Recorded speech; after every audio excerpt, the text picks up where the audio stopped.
Le Seigneur soit avec vous. Évangile de Jésus-Christ selon saint Matthieu.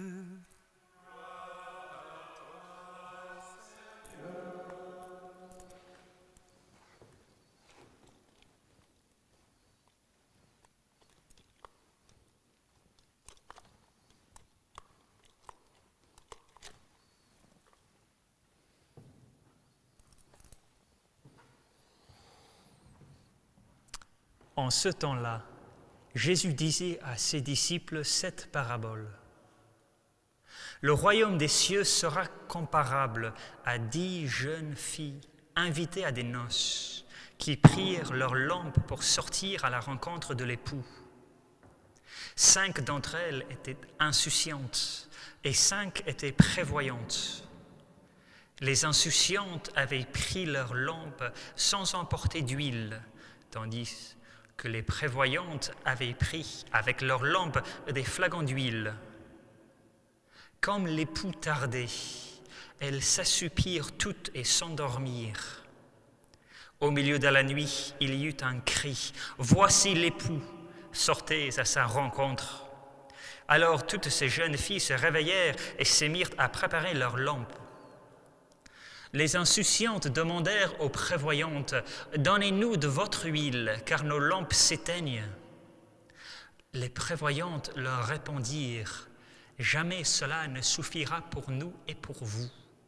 Allez plutôt chez les marchands, vous en achetez. » Pendant qu'elles allaient en acheter, l'époux arriva. Celles qui étaient prêtes entrèrent avec lui dans la salle des noces et la porte fut fermée. Plus tard, les autres jeunes filles arrivèrent à leur tour et dirent « Seigneur, Seigneur, ouvre-nous !» Il leur répondit « Amen, je vous le dis, je ne vous connais pas. Veillez donc, car vous ne savez ni le jour ni l'heure. » Acclamons la parole de Dieu.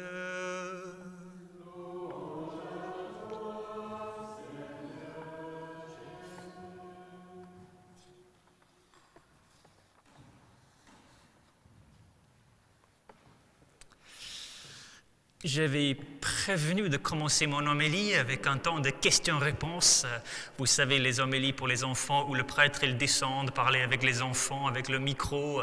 Bon, qu'est-ce que tu penses de ceci et tout ça? Bon, apparemment, c'est un peu plus difficile en temps de confinement, quand ceux qui doivent répondre aux questions sont chez eux. Et c'est bien dommage, parce que l'évangile d'aujourd'hui s'y prête à merveille. On peut commencer avec une question très facile. L'époux dans l'histoire, qui est-ce? Ben, c'est Dieu. C'est Dieu qui va venir. Très bien. Et les vierges, les 10 vierges, ça c'est nous ça. Très bien. Donc là, on est sur des questions un peu faciles. Donc les enfants sont contents, ils ont bien répondu, c'est très bien. Et le prêtre est content aussi. C'est magnifique. Après, on peut avancer vers des questions plus complexes. Qu'est-ce que c'est l'huile? L'huile, c'est quand même assez important. C'est ce qui fait la différence entre les vierges sages et les vierges insouciantes. Mais qu'est-ce que c'est? On a parlé entre prêtres et on s'est dit que c'est les œuvres que nous avons faites.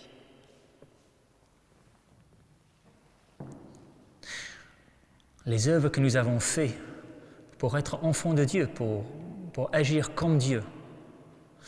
On parle des 7 œuvres de miséricorde, des 7 œuvres corporelles. Donner à manger aux affamés, donner à boire à ceux qui ont soif, vêtir ceux qui sont nus, accueillir les pèlerins, assister les malades, visiter des prisonniers, ensevelir les morts. Après, une question assez complexe, vraiment assez complexe. On a vu ce que c'est le sens dans cette parabole de l'époux, des vierges, de l'huile, mais qu'est-ce que c'est les lampes? Parce que quand même les vierges insouciantes, elles ont des lampes. Donc qu'est-ce que c'est cette lampe? Qu'est-ce que cela veut signifier dans l'histoire? Qu'est-ce que Jésus veut dire par cela? À mon avis, la lampe que possède chacun dans cette parabole, toutes les vierges, c'est le fait tout simple que nous sommes faits pour briller devant le Seigneur. Telle est notre vocation, telle est notre mission et telle est même notre plus grande lettre de noblesse. Nous sommes faits pour briller devant le Seigneur. Et ce n'est pas quelque chose pour lequel nous pouvons nous vanter. C'est un don gratuit de Dieu. Nous l'avons reçu au moment de naître. Même les insouciantes, elles ont leur lampe. Même les insouciantes sont faites pour briller devant le Seigneur.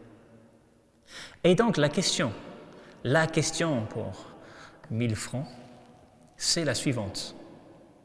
Les insouciantes, qu'est-ce qu'ils ont fait de mal? Il y avait un problème d'huile, mais spécifiquement, dans leur vie, qu'est-ce qu'ils ont fait de mal? Je pense qu'il y a 2 éléments. Ils ont fait 2 choses où ils ont vraiment loupé quelque chose. Le premier, c'est dans le titre. Elles sont insouciantes. Elles n'ont pas pris le souci de leur lampe, c'est-à-dire du sens même de leur vie. Elles avaient la lampe, elles savaient, donc elles l'ont mis ça dans un placard ou peut-être accroché au mur, voilà. Mais après, elles n'ont pas du tout pris le temps, pris les moyens nécessaires pour faire que leur lampe qu'elles avaient brillait réellement. Ils ont passé leur temps à faire des choses très importantes, certes. Le travail, s'amuser entre amis, très bien. Mais la vie est plus que nourriture et le corps est plus que vêtements. La vie est plus que nourriture, santé, économie.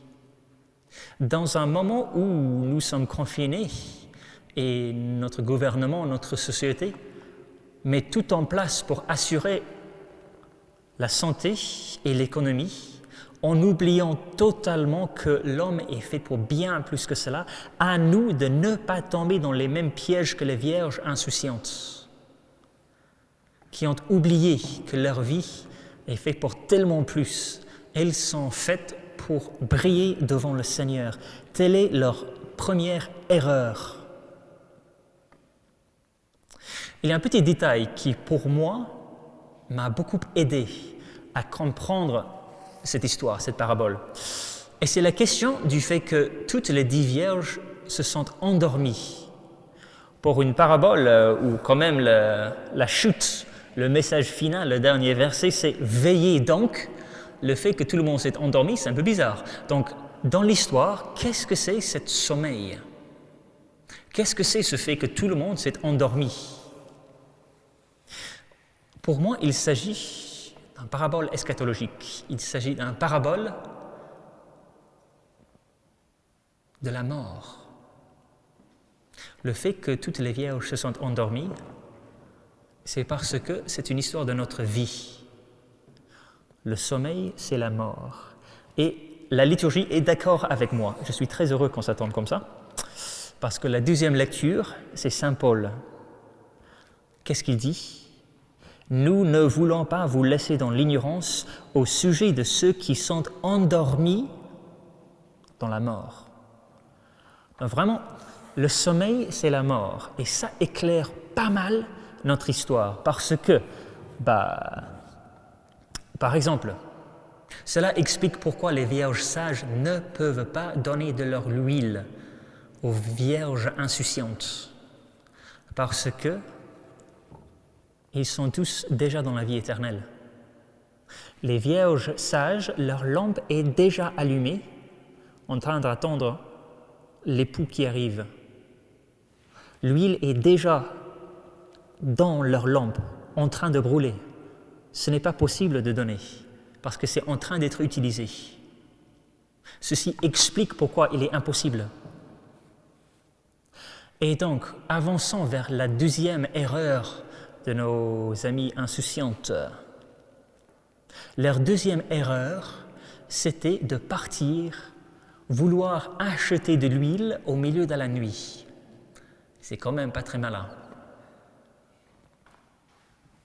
Parce que quelle était leur mission? Quel était le sens même de leur vie? C'était d'accueillir l'époux avec leur lampe allumée. Bon, l'époux arrive, il y a un seul moment où l'époux arrive. Il ne va pas repartir et revenir juste parce que les vierges n'étaient pas prêtes. Donc il y a un seul moment où il arrive. Et au moment où l'époux arrive, les vierges insouciantes se barrent. Erreur. Elles auraient dû rester devant la porte de la maison pour accueillir leur Seigneur, même avec des lampes éteintes. L'époux aurait été attristé et peut-être un peu fâché de voir que ces 5 vierges avaient si mal utilisé tout ce que le Seigneur les avait donné comme temps, mais il est miséricordieux. Je pense qu'il les aurait laissés entrer. Leur erreur capitale, beaucoup plus grave que le deuxième, c'est au moment essentiel où l'époux arrive, l'unique moment essentiel. Elles étaient ailleurs. Et il faut quand même un petit peu parler de cette parole terrifiante que reçoivent les 5 vierges insouciantes. Parce qu'il faut voir l'ampleur de la chose. Cette parole, Amen, Amen, je vous le dis, je ne vous connais pas. Qui prononce cette parole? C'est l'époux. C'est-à-dire, c'est Dieu qui prononce cette parole. Donc, nous avons des personnes qui se tiennent devant Dieu.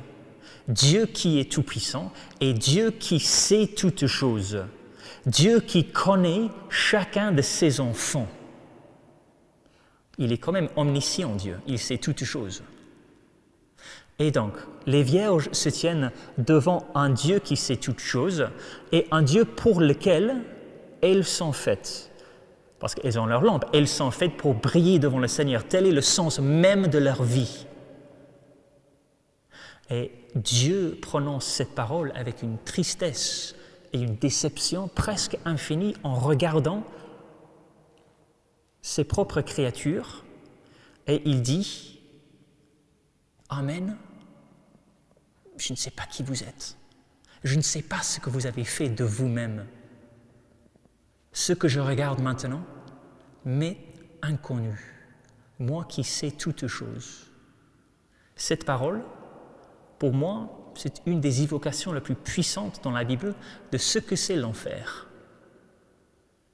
C'est de savoir éternellement que tout ce que je suis est intégralement et totalement loupé à cause de mes propres fautes. Cette parole est terrifiante. Bon, il ne faut pas trop sombrer dans le noir, ce n'est pas le moment. Et donc, la mort, il faut prendre les questions très au sérieux, mais il ne faut pas trop avoir peur. Quand même, il faut relire cette magnifique deuxième lecture que nous avons entendue. Il ne faut pas que vous soyez abattus comme les autres. Ils n'ont pas d'espérance. Nous avons de l'espérance, donc c'est pas grave. On y va, courage. Jésus, nous le croyons, est mort et ressuscité. De même, nous le croyons aussi. Ceux qui se sont endormis, Dieu, par Jésus, les emmènera avec lui. Donc nous sommes le peuple d'espérance. Prenons les choses très au sérieux. Mais quand même, avec la légèreté des enfants de Dieu, c'est bon, on y va. Donc, aujourd'hui, tout au long de cette semaine, à nous d'éviter les deux erreurs des vierges insouciantes. D'abord, prenons au sérieux la hauteur de notre appel. Nous sommes faits pour briller devant le Seigneur. Il faut bien s'occuper des choses de cette vie, mais il ne faut pas être perdu là-dedans. Et deuxièmement, même si nous ne sommes pas toujours à la hauteur de notre vocation, même si c'est quelque chose qui nous dépasse tellement, restons accrochés au Seigneur. Peut-être surtout au moment où nous ne sommes pas très forts, le moment où tout semble un peu trop pour nous. C'est exactement ce moment-là, il faut rester accroché au Seigneur. Et une dernière petite pensée pour finir. Les vierges sages ne pouvaient pas donner de leur huile aux vierges insouciantes pour la raison très simple que ils étaient déjà dans la vie éternelle. Nous, en revanche, nous pouvons donner de notre huile, mérite de nos bonnes œuvres, aux âmes de purgatoire qui ont réussi le test final de ne pas s'enfuir au moment où l'époux vient, mais qui n'ont pas d'huile dans leur lampe. Nous pouvons, nous les vivons ici dans la paroisse de Talence et plus loin, nous pouvons offrir de notre huile en priant pour les âmes des défunts et en offrant nos sacrifices et nos œuvres. Et donc, avançons frères et sœurs, nous avons une occasion exceptionnelle dans ce temps de confinement d'avoir des choses à offrir et de venir secourir les uns les autres. Et donc, entrons dans cette vocation magnifique que le Seigneur a pour nous. Nous sommes faits pour briller ensemble devant Dieu. Amen.